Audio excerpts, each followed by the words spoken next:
Salam sejahtera untuk kita semua. Pertama-tama saya panjatkan puji dan syukur kepada Tuhan Yang Maha Esa karena berkat dan izinnya lah saya dapat melaksanakan seminar proposal skripsi online saya dengan baik tanpa kekurangan satu apapun. Saya mengucapkan terima kasih kepada dosen pembimbing saya yaitu Bapak Budi Purwoko STMT dan Ibu Fitriana Melasari SSIMT yang sudah membantu saya sampai dengan saat ini. Saya juga mengucapkan terima kasih kepada Ibu Insinyur Azwan Nirmala, MT, dan Bapak Hendri Sutrisno, STMT, selaku dosen di saya. Pada kesempatan kali ini, saya akan mempresentasikan proposal skripsi saya yang berjudul Kajian Reklamasi pada Lahan Bekas Tambang Diorit, CV Mineral Cahaya Bumi, Kecamatan Sungai Kunyit, Kabupaten Mempawah, Provinsi Kalimantan Barat. Namun sebelum saya lanjut, izinkan saya memperkenalkan diri dahulu. Perkenalkan, nama saya Leonardus Ipedeo, NIM D1101151021, jurusan S1 Teknik Pertambangan. Pokok pembahasan. Adapun pokok pembahasan dalam presentasi kali ini yaitu bab 1 yaitu pendahuluan, bab 2 tinjauan pustaka, bab 3 metode penelitian. Langsung saja pada bagian pendahuluan, peneliti dalam menulis proposal ini dilatar belakangi oleh berbagai masalah, yaitu CV Mineral Cahaya Bumi merupakan perusahaan yang bergerak di bidang pertambangan komoditas batuan, yaitu batu diorit, dengan izin usaha pertambangan, IOP operasi produksi seluas 50,28 hektar dan sudah beroperasi sejak tahun 2019. Wilayah izin pertambangan operasi produksi milik CV Mineral Cahaya Bumi secara administrasi pemerintahan berada di wilayah Desa Bukit Batu, Kecamatan Sungai Kunyit, Kabupaten Mempawah, Provinsi Kalimantan Barat. Penambangan yang dilakukan oleh CV Mineral Cahaya Bumi dilakukan dengan sistem tambang terbuka dengan metode quarry. Kegiatan pertambangan secara umum tentu menimbulkan dampak seperti perubahan pada morfologi dan topografi. Dampak yang ditimbulkan yaitu perubahan bentuk lahan yang semula bukit menjadi rata atau menjadi cekungan. Yang kedua, kualitas air menjadi menurun. Kualitas air akan terganggu. Kualitas air permukaan kalau tidak dilakukan penanganan terkait erosi dan sedimentasi terhadap pengolahan limbah B3, maka akan terjadi penurunan kualitas air maupun kualitas air permukaan. Lalu yang ketiga, penurunan produktivitas tanah dengan akibat tanah menjadi tandus atau gundul. Dan yang keempat, gangguan habitat biologi berupa flora dan fauna. Peneliti juga membuat rumusan masalah pada penelitian kali ini, yaitu yang pertama, luas area yang akan direklamasi oleh CV Mineral Cahaya Bumi. Yang kedua, berapa jumlah topsoil untuk pelaksanaan revegetasi, bagaimana sistem penanaman, dan berapa waktu yang dibutuhkan untuk membuat sarana penanaman. Lalu yang ketiga, berapa jumlah jenis alat mekanis yang digunakan untuk kegiatan reklamasi. Berdasarkan rumusan masalah yang sudah dipaparkan tadi, tujuan penelitian ini adalah yang pertama untuk mengetahui luas area yang akan dilakukan kegiatan reklamasi, yang kedua perhitungan jumlah topsoil untuk pelaksanaan revegetasi, penentuan sistem penanaman dan waktu yang dibutuhkan untuk membuat sarana penanaman. Lalu yang ketiga, menentukan jumlah dan jenis alat mekanis yang digunakan untuk kegiatan reklamasi. Selanjutnya peneliti melakukan pembatasan terhadap variabel-variabel penelitian. Yang pertama, perencanaan reklamasi hanya dilakukan pada blok A penambangan. Kedua, tidak merencanakan atau melakukan perawatan atau pembinaan tanaman dalam jangka panjang. Dan yang ketiga, peneliti tidak membahas biaya reklamasi. Adapun manfaat yang diharapkan pada penelitian kali ini yaitu bagi penulis, manfaat yang didapat bagi penulis bahwa penulis dapat lebih memahami tentang bagaimana cara melakukan perencanaan pengkajian yang baik terhadap timbulnya suatu permasalahan, sehingga pada akhirnya dapat memberikan pengetahuan yang baru bagi pembaca maupun penulis. Bagi perusahaan, manfaat bagi perusahaan adalah data yang telah dikumpulkan dan telah diolah penulis dapat menjadi referensi bagi perusahaan dalam upaya untuk merencanakan kegiatan reklamasi pasca tambang penambang. Sehingga tata guna lahan bekas tambang dapat berfungsi keadaan semula. Bagi masyarakat agar tercipta lingkungan yang baik dan produktif sehingga lahan bekas tambang penambangan, bekas penambangan dapat dimanfaatkan oleh masyarakat untuk pertanian maupun perkebunan. Bagian kedua, gambaran perusahaan. CV Mineral Cahaya Bumi secara administrasi pemerintahan berada di wilayah Desa Bukit Batu, Kecamatan Sungai Kunyit, Kabupaten Mempawah, Provinsi Kalimantan Barat. Secara geografis, Kecamatan Sungai Kunyit terletak pada posisi 108 derajat 56 menit 2 detik bujur timur sampai 108 56 menit 56,31 detik bujur timur dan 0 derajat 30 menit 5,56 detik lintang utara sampai 0 derajat 30 menit 37,9 detik lintang utara dengan izin usaha pertambangan operasi produksi seluas 50,8 hektar dan sudah beroperasi sejak tahun 2019. Untuk kegiatan penambangan yang direncanakan oleh CV Mineral Cahaya Bumi selama 20 tahun dengan target produksi per tahun 300.000 LCM. Kesampaian lokasi.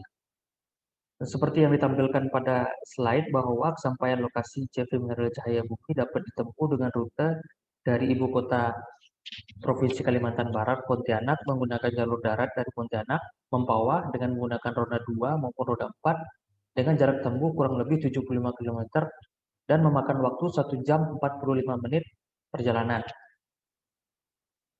Kemudian ini batas wilayah administrasi. Ini merupakan koordinat IUP CV Mineral Cahaya Bumi yang seperti yang ditampilkan. Lalu peta batas IUP operasi produksi.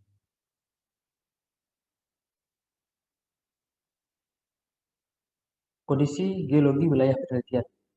Berdasarkan litologi penyusun dan korelasi dengan peta geologi lembar Singkawang tahun 1993, lembar nomor 1316 skala 1:250.000, dapat diketahui bahwa litologi penyusun lokasi izin usaha pertambangan CV Mineral Cahaya Bumi terbagi menjadi dua, yaitu endapan aluvial dan rawa atau KIA.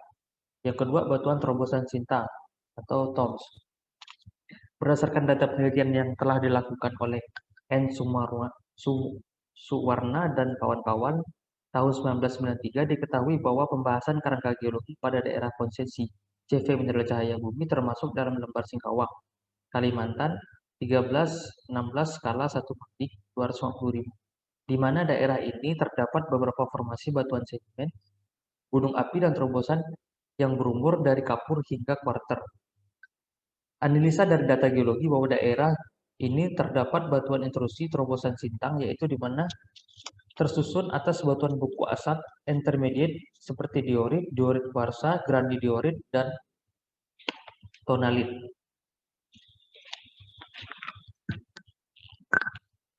Peta geologi wilayah penelitian seperti yang dilihat pada peta, untuk daerah yang berwarna orange merupakan formasi batuan terobosan Sintang. Dan untuk daerah yang berwarna putih kekuningan itu merupakan endapan aluvial dan rawa. Topografi dan morfologi daerah penelitian. Morfologi daerah penelitian didasarkan pada analisis peta dan penampakan morfologi pada peta. Daerah penelitian morfologi bergelombang lemah, rendah, dan ketinggian kurang dari 90.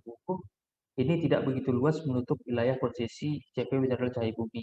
Secara umum, zona perbukitan curam tersebar pada wilayah timur konsesi. Namun, zona ini terlihat mendominasi terutama di bagian timur laut. Perbukitan ini dicirikan oleh bentang alam berbatu keras, terdiri dari batuan vulkanik dan batuan terobosan yang tahan erosi. Wilayah ini tersebar di wilayah timur daerah pendidikan. Nah, berikut peta topografi daerah penelitian. Ini merupakan peta morfologi daerah penelitian. Gambaran umum diorit. Pengertian diorit. Diorit adalah salah satu jenis batuan dalam atau batuan plutanis berstruktur veneris Mineralnya berbutir kasar hingga sedang, warna agak gelap. Diorit merupakan batuan yang banyak terdapat di alam. Seperti halnya granit, diorit termasuk batuan asam atau felsik. Batuan asam adalah batuan yang kaya akan kuarsa. Lalu, bagaimana proses pembentukan diorit? Analisa dari data geologi bahwa di daerah ini terdapat batuan intrusi terobosan sintang yang dimana tersusun atas batuan buku asam seperti diorit, diorit kuarsa, dan granodiorit, dan tonalit. Batu diorit yang terbentuk di wilayah konsesi mineral cahaya bumi merupakan endapan intrusi masif dari batuan diorit.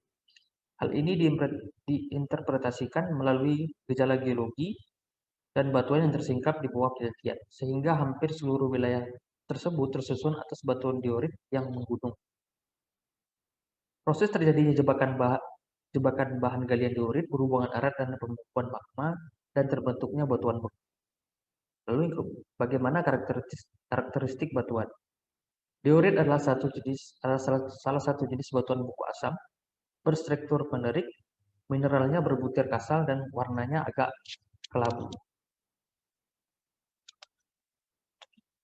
Pengertian reklamasi berdasarkan Undang-Undang Nomor 3 Tahun 2019 dijelaskan bahwa reklamasi adalah kegiatan yang dilakukan sepanjang tahapan usaha pertambangan untuk menata, memulihkan, dan memperbaiki kualitas lingkungan dan ekosistem agar dapat berfungsi kembali sesuai dengan peruntukannya.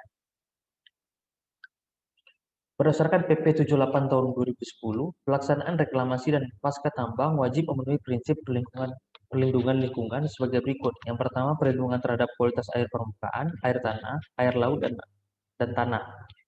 Yang kedua, perlindungan dan pemulihan keanekaragaman hayati. Yang ketiga, penjaminan terhadap stabilitas dan keamanan lingkungan. Yang selanjutnya, pemanfaatan lahan bekas tambang sesuai dengan peruntukannya, memperhatikan nilai-nilai sosial dan budaya setempat. Lalu yang terakhir, perlindungan terhadap kualitas air tanah.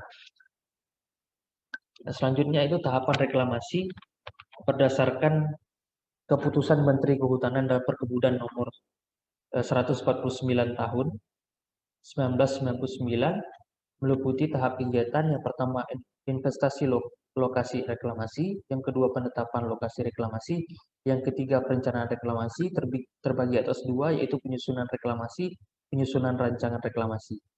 Yang keempat, pelaksanaan reklamasi yang terbagi atas penyiapan lahan, pengaturan bentuk lahan, pengendalian erosi dan sedimentasi, pengelolaan tanah pucuk, revegetasi, dan pemeliharaan.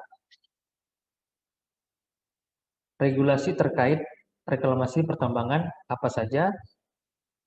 Ini yang terbaru dan masih hangat, yaitu Undang-Undang Nomor 3 Tahun 2020 tentang perubahan atas Undang-Undang Nomor 4 Tahun 2009 tentang pertambangan dan mineral batu bara. Kemudian selain Undang-Undang Nomor 3 Tahun 2020, pemegang izin juga harus patuh terhadap Undang-Undang Nomor 32 Tahun 2009 tentang perlindungan dan pengelolaan lingkungan hidup. Di situ sudah ada sanksi jika perusahaan melakukan pencemaran lingkungan. Lalu yang ketiga ada Peraturan Pemerintah Nomor 76 Tahun 2008 tentang rehabilitasi dan reklamasi hutan, Peraturan Pemerintah Nomor 78 Tahun 2010 tentang reklamasi dan pasca tambang, Permenhub P4 /2011 tentang pedoman reklamasi hutan, Peraturan Menteri SDM Nomor 7 Tahun 2014 tentang reklamasi dan pasca tambang pada kegiatan usaha pertambangan mineral dan batu bara, Peraturan Menteri SDM Nomor 26 Tahun 2018 tentang pelaksanaan kaidah pertambangan baik dan pengawasan pertambangan mineral dan batu bara. Lalu yang ke-8, Kepmen SDM Nomor 1827K /30/MEM 2018 tentang pedoman pelaksanaan kaidah teknik pertambangan yang baik. Program atau bentuk reklamasi pertambangan apa saja? Apakah harus dikembalikan dalam bentuk hutan? Tentu saja tidak harus dikembalikan dalam bentuk hutan. Di dalam regulasi boleh dikembalikan dalam bentuk lain, kecuali jika izin pertambangannya berada di kawasan hutan atau yang memiliki izin pinjam kawasan hutan atau yang biasa disebut IPPKH. Program reklamasi menurut Kepmen nomor 1827/30/MEM 2018 terbagi ke dalam 4 bentuk program reklamasi, yaitu yang pertama area pemukiman, area pariwisata, sumber air, dan area pembudidayaan. Adapun program reklamasi yang direncanakan pada area bekas tambang diorit CV mineral cahaya bumi akan direncanakan untuk area pembudidayaan atau perkebunan karet. Tahapan kegiatan reklamasi dalam bentuk revegetasi. Apa saja tahapan kegiatan reklamasi dalam bentuk revegetasi? Yaitu dimulai dari pembentukan disposal dan pengaturan permukaan. Kegiatan penambangan ini menimbulkan atau meninggalkan void. Karena kita ambil mineralnya, maka material balance-nya akan terganggu. Semula yang 100 kita ambil mineralnya, maka akan ada void yang tersisa. Kemudian bukaan atau void tadi akan ditimbun oleh OB dan ditata kembali, diresuping kembali sampai aman, kemudian ditebarkan topsoil. Setelah itu, biar tidak terjadi erosi, maka dibuatlah saluran drainase atau penyaliran. Setelah itu ditanam cover crop atau tanaman pionir, baru tanaman lokal. Kenapa harus ada tanaman lokal? Karena untuk mengembalikan flora dan fauna ke habitat semula dan diusahakan seperti itu. Kemudian pemeliharaan dilakukan selama minimal 3 tahun. Metode penelitian dalam pelaksanaan penelitian ini menggunakan data primer dan data sekunder yang didapat dari perusahaan yang kemudian dikembangkan sesuai dengan tujuan penelitian. Adapun metode penelitian yang akan digunakan dalam perencanaan reklamasi ini adalah bagaimana sistem penataan lahan dan metode sistem POT karena pertimbangan ketersediaan tanah pucuk pada lokasi reklamasi yang sangat terbatas. Berikut merupakan peralatan pendukung dalam penelitian saya. Yang pertama itu GPS. Ini digunakan untuk mengukur atau mendapatkan koordinat di lapangan sesuai dengan kebutuhan data dalam skripsi saya. Lalu yang selanjutnya ada alat ukur roll 50 meter. Fungsi alat ukur ini sendiri nanti akan saya gunakan untuk pengukuran pada singkapan atau bukaan yang ada di lapangan untuk mengukur ketebalan lapisan tanah pucuk, tanah penutup yang akan digunakan untuk proses perencanaan reklamasi. Lalu ada skop tanah dan yang terakhir ada stopwatch. Nah, ini digunakan untuk pengambilan data cycle time peralatan penambangan pada CV mineral cahaya bumi. Pengumpulan data untuk sumber data yang digunakan yaitu data primer dan data sekunder. Untuk data primernya yaitu pengamatan rona lingkungan awal, pengukuran area reklamasi, ketebalan lapisan tanah penutup dan tanah pucuk, dan cycle time alat muat dan alat angkut. Untuk data sekundernya yang pertama ada topografi daerah penelitian, yang kedua data curah hujan, yang ketiga peta layout rencana bukaan lahan, yang keempat peta rencana penambangan, dan yang kelima spesifikasi alat. Pengolahan data. Dalam penelitian kali ini, proses pengolahan data yang akan saya lakukan yaitu yang pertama adalah pembuatan peta lokasi reklamasi berdasarkan data perencanaan penambangan. Yang kedua, perhitungan luasan area berdasarkan pengukuran yang telah dilakukan dan perhitungan menggunakan bantuan software AutoCAD 2021 dan software ArcGIS 10.3. Lalu yang ketiga, perhitungan volume material berdasarkan data ketebalan yang didapatkan menggunakan bantuan software Excel. Yang keempat, menganalisis metode penataan lahan yang lebih optimal. Yang kelima, perhitungan sistem pembuangan air. Yang keenam, perhitungan vegetasi dan jarak tanam yang dibutuhkan. Dan yang ketujuh, perhitungan peralatan dan kebutuhan tenaga kerja. Perhitungan luas area bekas penambangan. Di dalam penelitian ini, perhitungan luas area yang dari rencana reklamasi menggunakan software AutoCAD 2021 dengan data yang dapat dari titik koordinat di lapangan. Rumus yang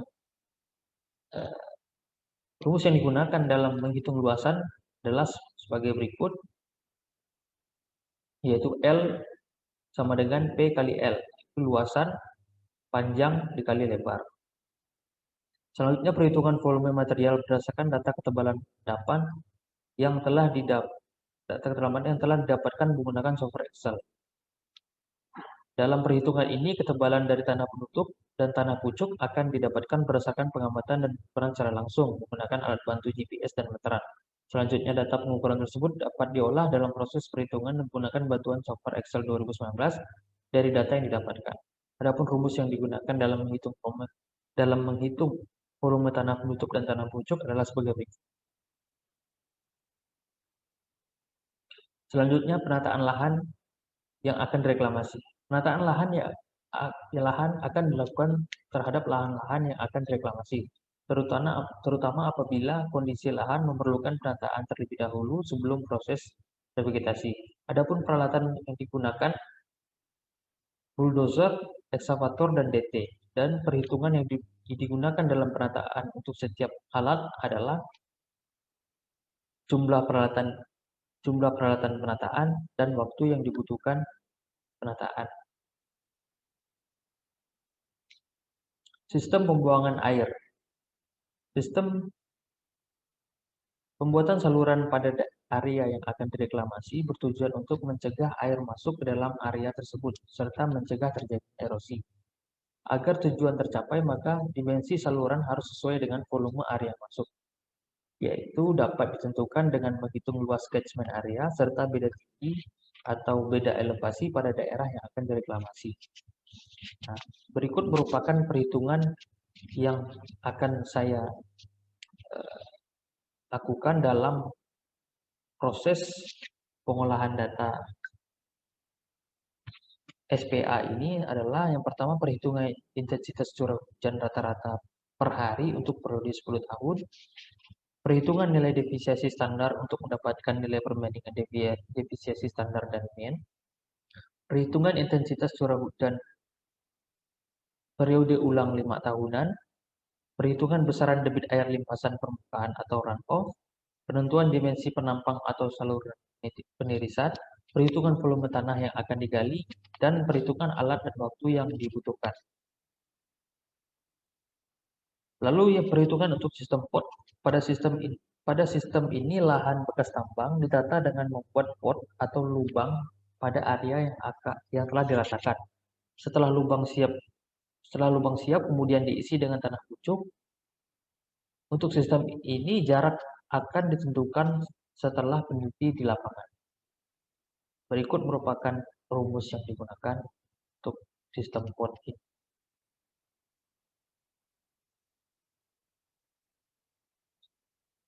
Lalu untuk perhitungan dan vegetasi dan jarak tanam, ini merupakan rumus yang digunakan untuk menentukan jumlah bibit, waktu penanaman per hektar, dan hari yang diperlukan.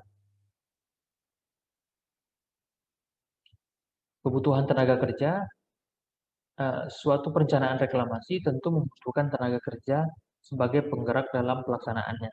Maka dalam merencanakan kebutuhan tenaga kerja dapat memperhitungkan sebagai berikut.